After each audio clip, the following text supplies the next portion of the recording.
with late game execution.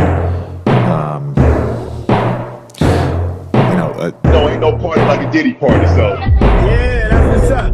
Yeah. Yes, sir. I'm going to expand my thoughts on the Boston Celtics. The original video, I was being too goofy. Because at first, I really didn't want to talk about the Lakers-Celtics game last night. For one, the Celtics let me down. Two, I was tired. I was playing my own basketball last night for 2-3 hours straight. No stops. So I was kind of tired last night trying to make that only video I made up until this point. But the Boston Celtics, as I've been saying for the longest time, are fraudulent. They're fraudulent because last year, with their little finals run, who did he play in the first round? He played Miami. No Jimmy Butler. We know Jimmy Butler causes terror among this version of the Boston Celtics for the last couple of years now. He's out. I kind of want to make a video on this whole Jimmy Butler ordeal. I think I made one video on it. I haven't really made too many videos on it because all this information just keeps coming out now that he's been suspended again. But anyways, you play Miami Heat, no Jimmy Butler. Fine. You play the Cleveland Cavaliers. No, was it Jared? No Jared Allen. And there was no Donovan Mitchell for most of that series. Alright, fine. You play the Indiana Pacers, another fraudulent ass team.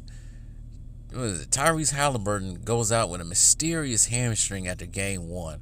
A mysterious hamstring. Okay, you sweep them.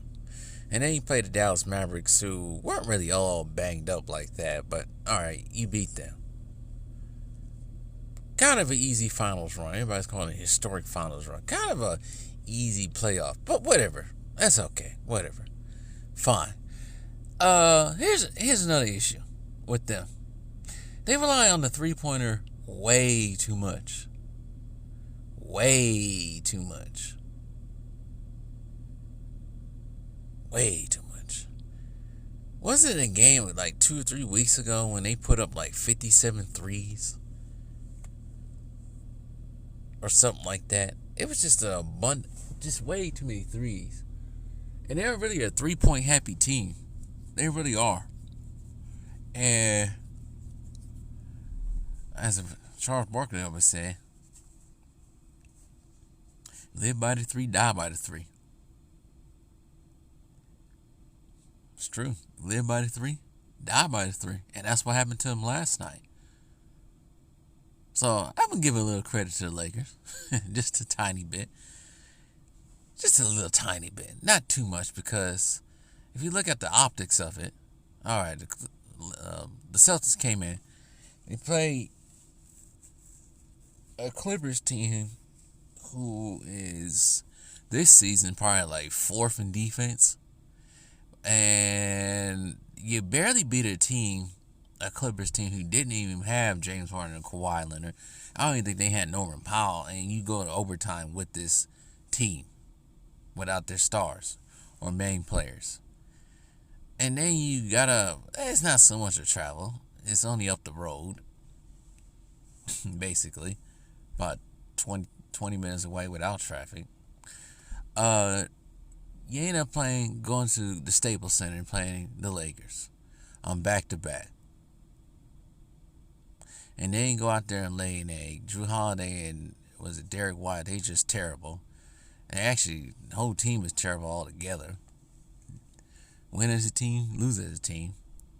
So, and then the Celtics, before this as well, they've been playing like 5 games in like 4 or 3 days or some crazy schedule. And this is another thing as well. The NBA needs to be investigated for this. Should I make this a separate video? I always want to make this a separate video, because I think the NBA needs to be investigated for this. Why is it that the Lakers are playing 1 game, day off, 1 game, 2 days off, 1 game, 3 days off? I get it that 2 of their games were canceled due to the fires. I get that part. But even before that, I think they only played so far this season maybe 2 back-to-back sets. When I mean back-to-back sets, back-to-back games. Maybe all this season. And I'm sitting here looking at the Milwaukee Bucks as well.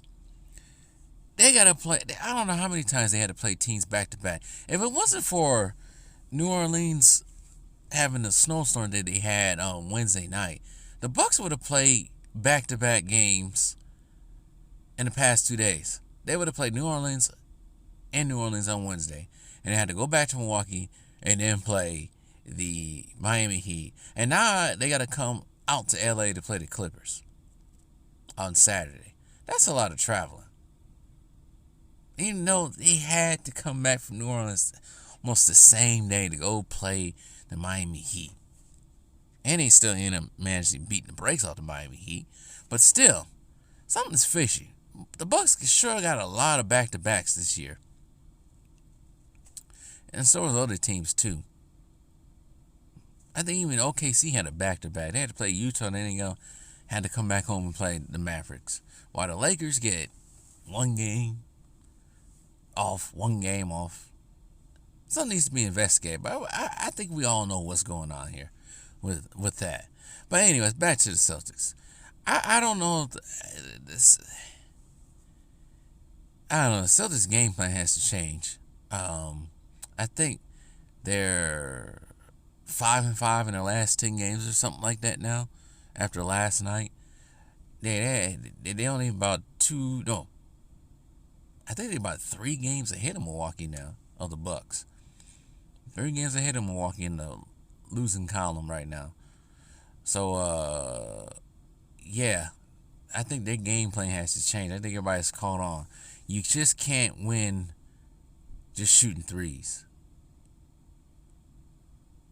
The Celtics' MO is just put up a lot of threes, it seems like. And when that fails, we all know the team just goes downhill. They got Porzingis out there. It's just, I don't know. It's just what we say, one of the symptoms of the NBA just being watered down and boring.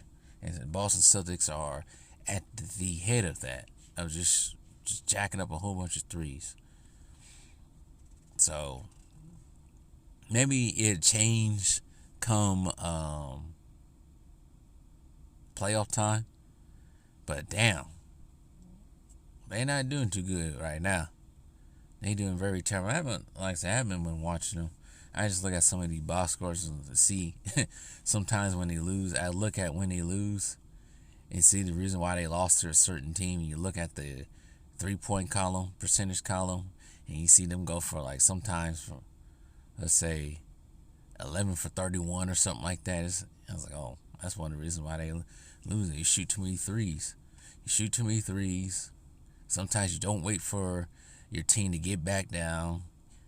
The other team gets the rebound. It's just terrible. You're just shooting yourself out the game at this point.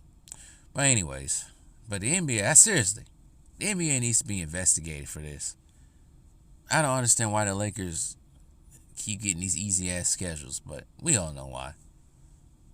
I don't know why I even asked that question. We all know why. We all know what's going on.